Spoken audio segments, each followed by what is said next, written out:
Yes, Abdurrahman. Assalamu alaikum. Walaikum salam, Mustafa. How are you? Yeah, it's good to have you again. Yeah, I'm also happy to see you again. Yeah, how was your weekend, your Monday? Alhamdulillah, it was good. Yeah. It was positive, everything positive. Yeah, we are in international break. Yeah. Yeah, European countries, they are playing the Nations League. Yeah. And African countries, they are playing AFCON qualifiers. Yeah. Yeah, let's start from the game of Uganda. Yeah. Uganda Cranes that they played the other night against South Africa. Yeah. Yeah, at the home of South Africa. Yeah. Yeah, so it went in a draw. They shared the spoils. Uganda shared the spoils at South Africa, of which we saw the likes of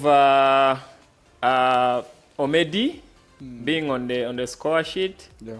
Yeah, we have seen this boy proving to the world and to the country at large that he can do more.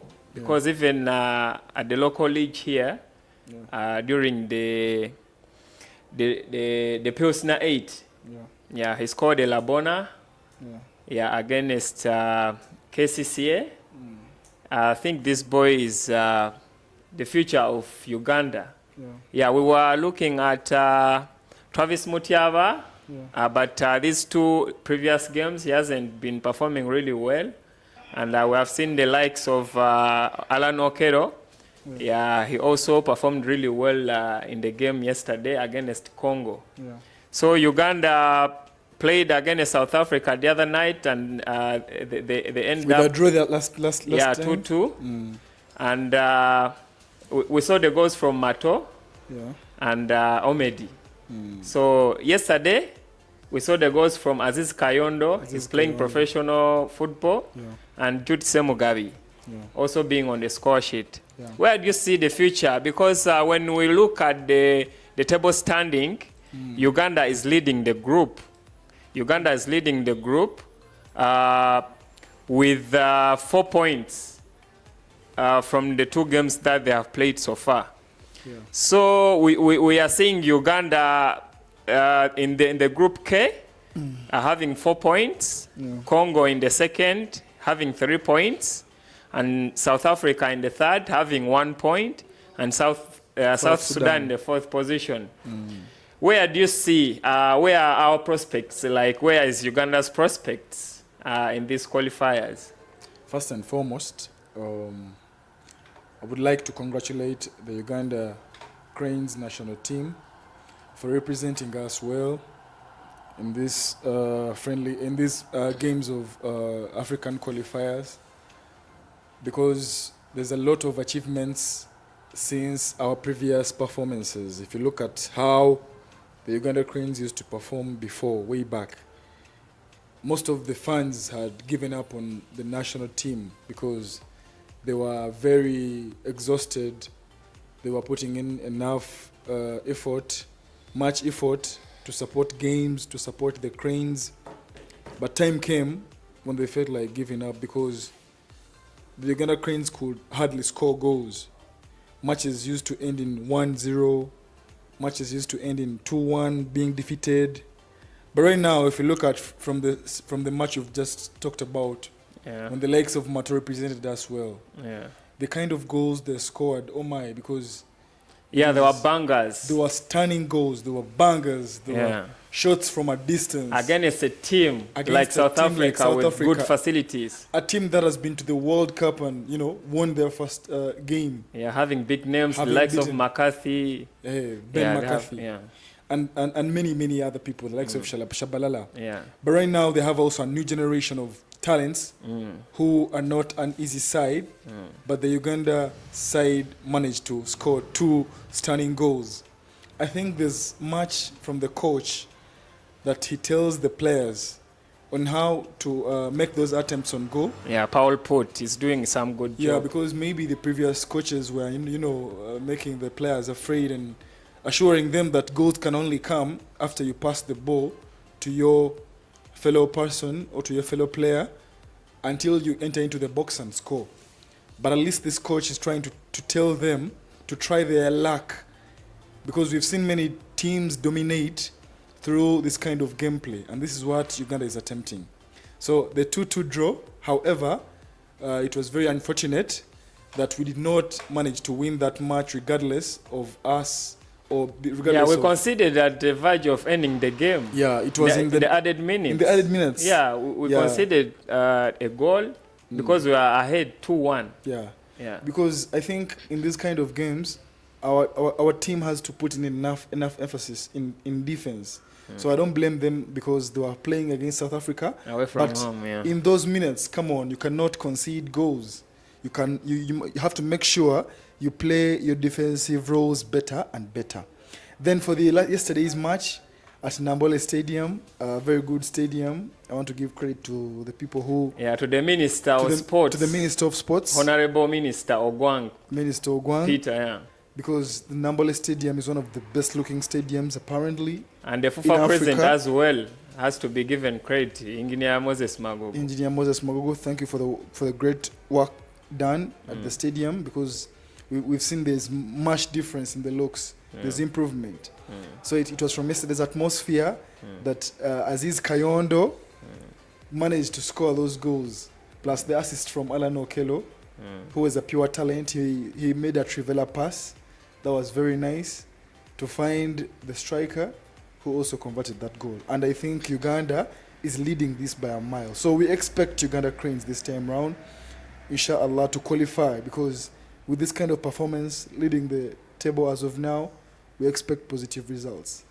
Yeah, good. Thank you for that review and the analysis. Yes. It's really great to see Uganda performing really to the expectation, making the Ugandans... The only thing I can talk about is we have different strikers, because the ones who scored against South Africa, I think they're different from the ones who scored. Yeah, they are different, totally different. Jude Semugabi, Abdulaziz Kayondo scored yesterday. Yeah, Omedi and Mato. And Mato the other time. So it's also good, I think. Yeah, sharing the goals within the team. Yeah, within the team. Yeah, so you don't focus on only strikers. So everyone on the team, anyone on the team can convert a chance.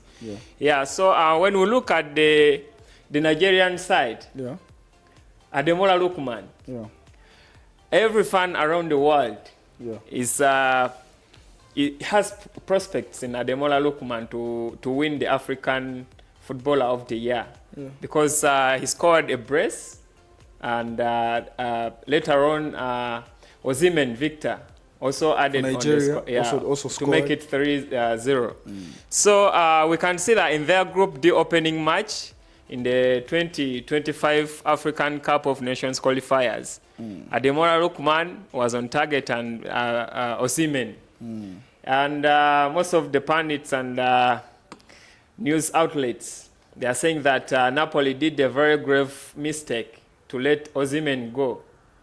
So where do you see, because if Ademola Lookman takes this African Player of the Year home, it will mean that Nigeria is dominating the continent.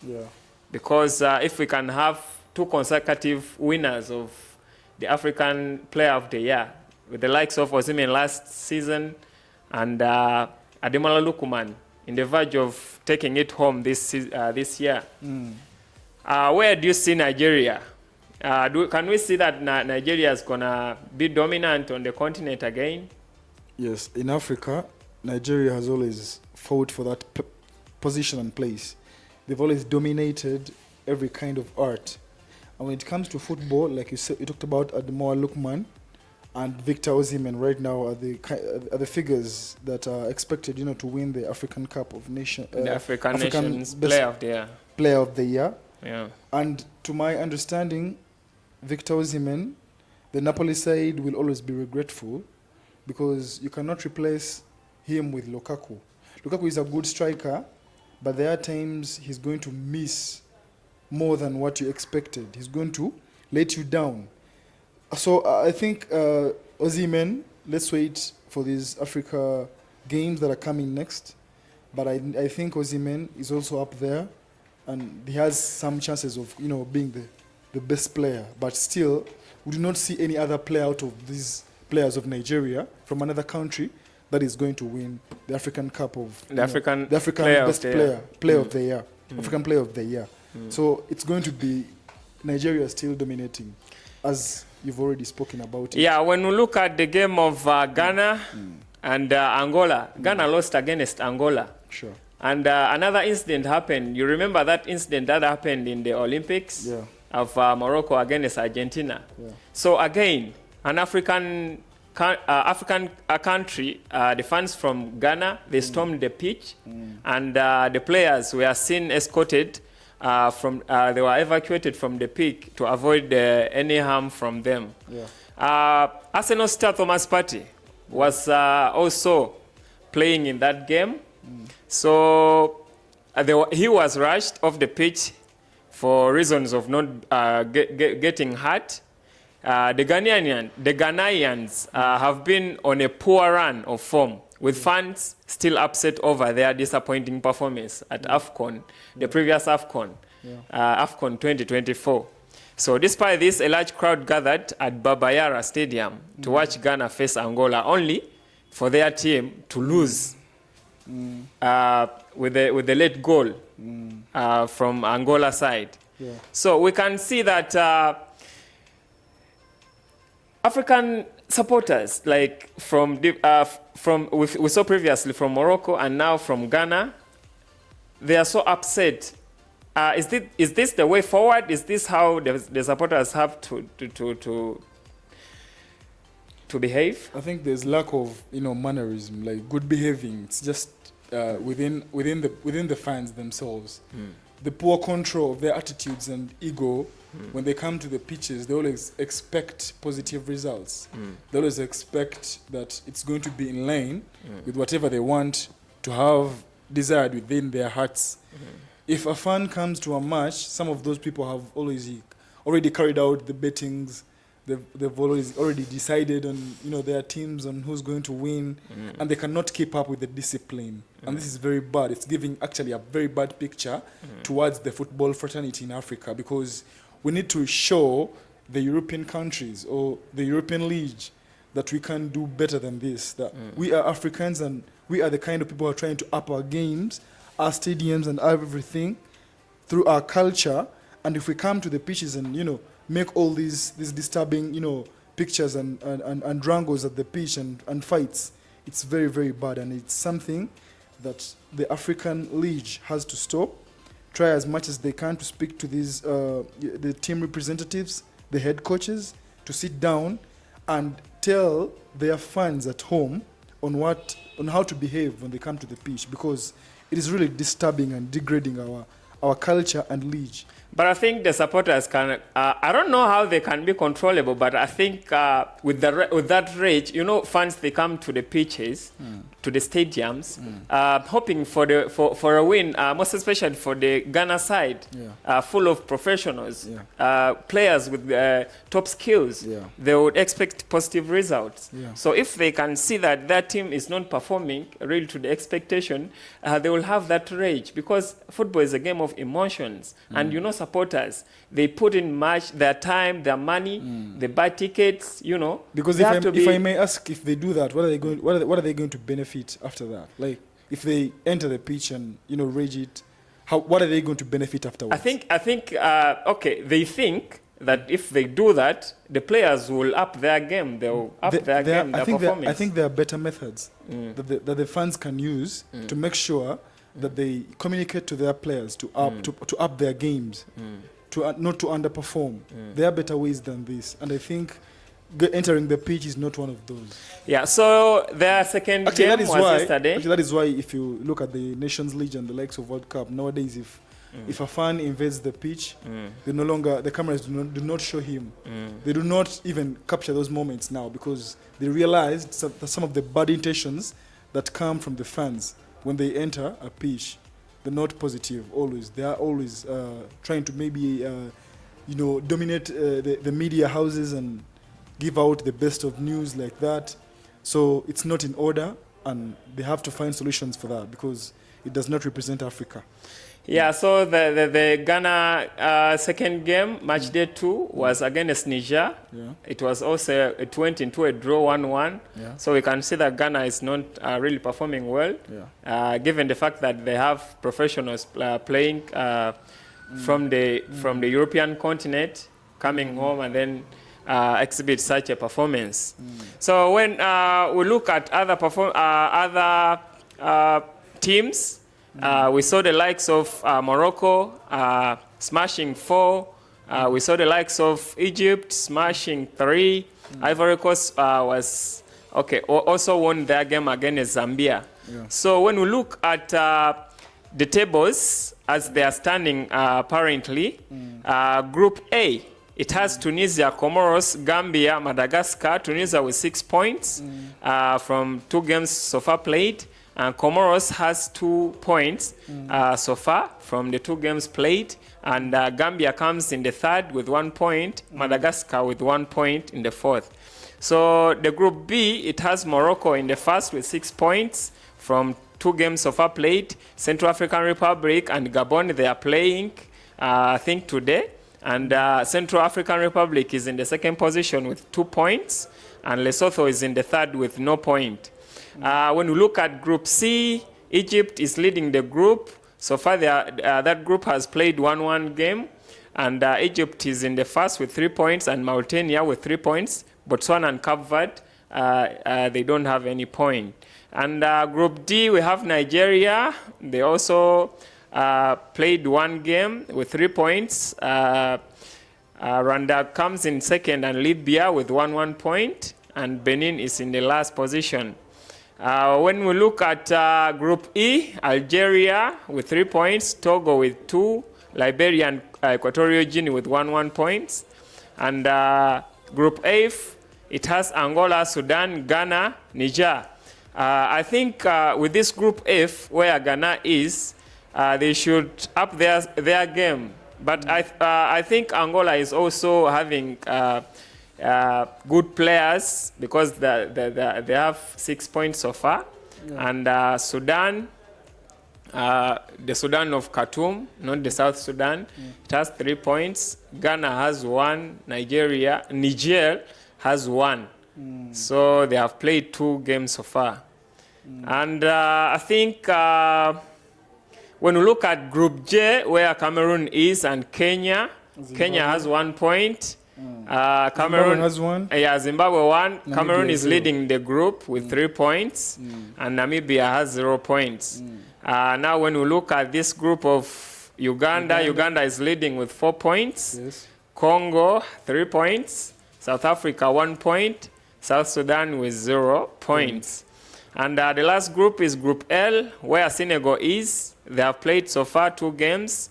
They have 4 points. Burundi has 3 points. Burkina Faso 1. And Malawi 0. So that is so far what has transpired through the AFCON qualifiers. And I think with those remarks, we can shift our focus to the European side, the Nations League. Abdurrahman. Yes. The 39-year-old Cristiano Ronaldo is making the GOAT. The GOAT, the greatest of all time. Yeah. He cannot relate to poise more records, to break more records. Yeah. So far, he has 901 goals. The last night, before he added another goal to the 900, he surpassed a 900 mark of scoring goals. He showed his interest of reaching 1,000 goals, and so far is remaining with 99 goals to reach that mark. Where does this... because Cristiano Ronaldo has been so hardworking, we saw that he's in his evening, he's about to retire. Everyone was thinking that after the Euro 2024, he would announce retirement from the national team side.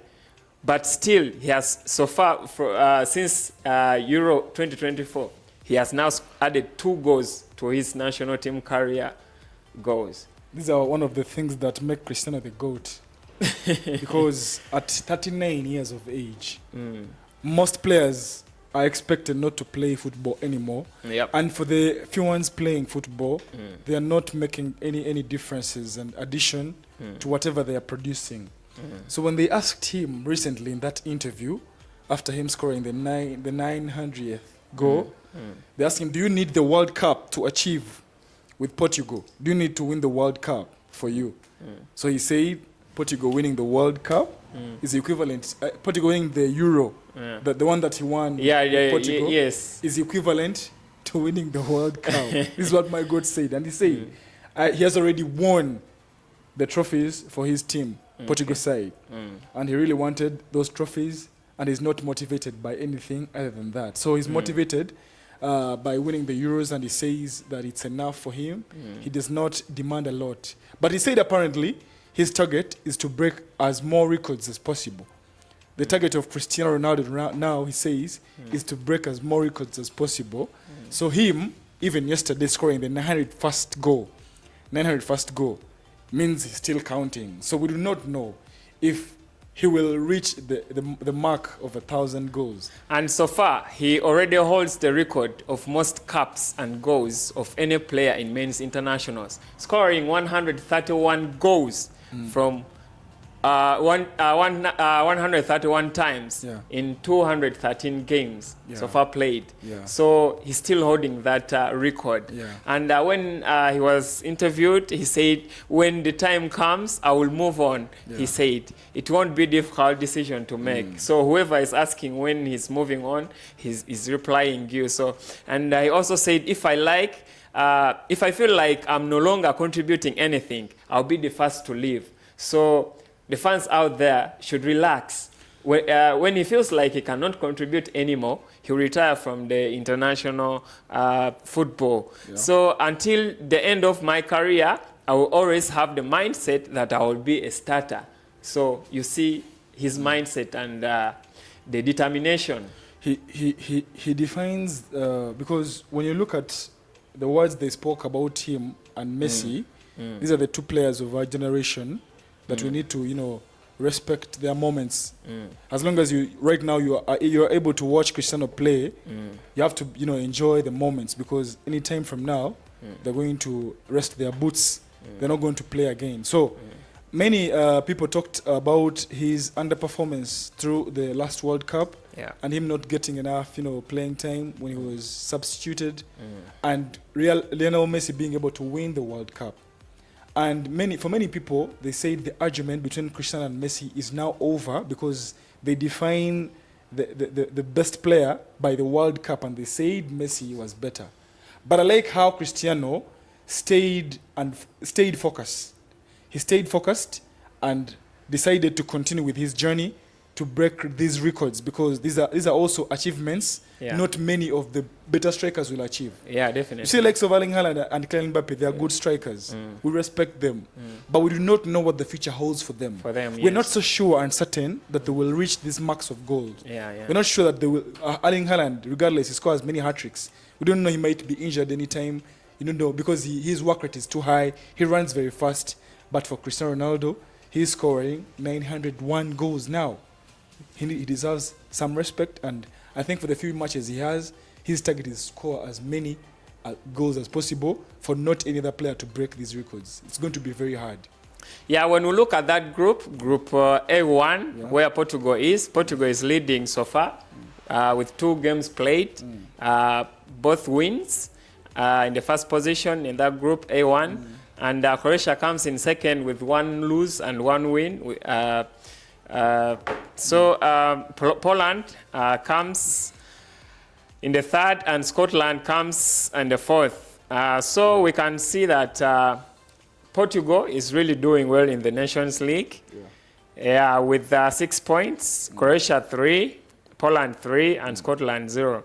In Group A2, where Italy, France, Belgium, and Israel are, Italy is leading with 6 points, France with 3 points so far with 2 games played, Belgium with 3 points so far with 2 games played, and Israel has no points.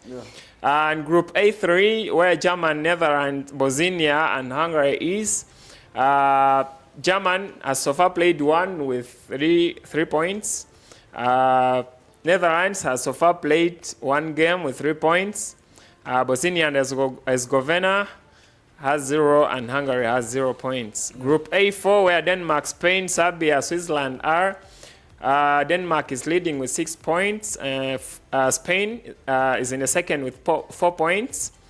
Serbia with 1, and Switzerland has no points. Yeah. So far, the other teams, you see this Nations League is divided into leagues. Yeah. They have League A, League B, League C, up until League D. So they classify them, that's how they cluster them. So using the alphabetical letters?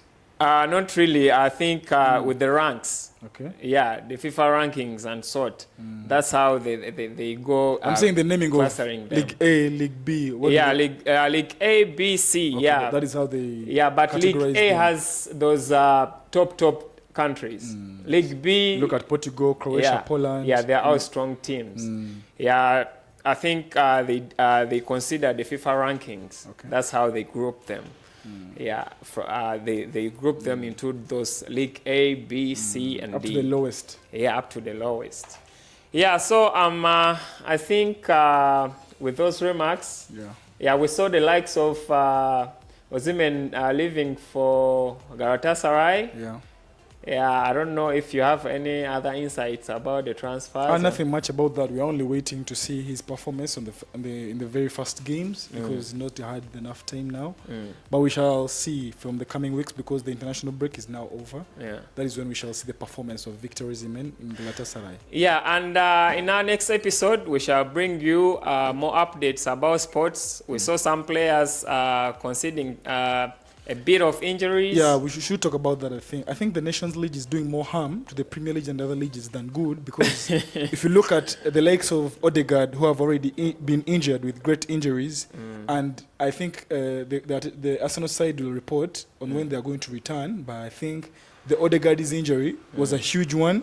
It needs him time, and if you look at the kinds of matches, there are these minor matches. I think they would opt for other younger players who would come and represent Norway, and the likes of Quqlifiers, who also was benched because these injuries affect a lot into a team like Arsenal, who is competing to win a trophy for this season because they failed the last 2 seasons. If you miss their playmaker, if you're missing your playmaker Odegaard, that is a very, very big missing gap. You cannot let players go there. That is why the likes of Cole Palmer were not let by their coach. They play their mind games and tell the medias that he's going through a lot. He's having injury, a thing like that. So they prevent them before from the international break. Some players they know the Nations League is not the World Cup. It does not go to the caliber of the World Cup. Other younger players can play, and they stay with their players who are going to compete for the Premier League and La Liga and Bundesliga. Yeah. So we don't know for certain yet how long Odegaard will be sidelined before he recovers from injuries, and some other players who might have considered injuries from the international break. So with those updates, we shall come with more updates in our next episode. Probably after the international break will soon end, and then we shall go back to club competitions. So stay tuned and like, follow, subscribe to our channels. Thank you. Assalamu alaikum.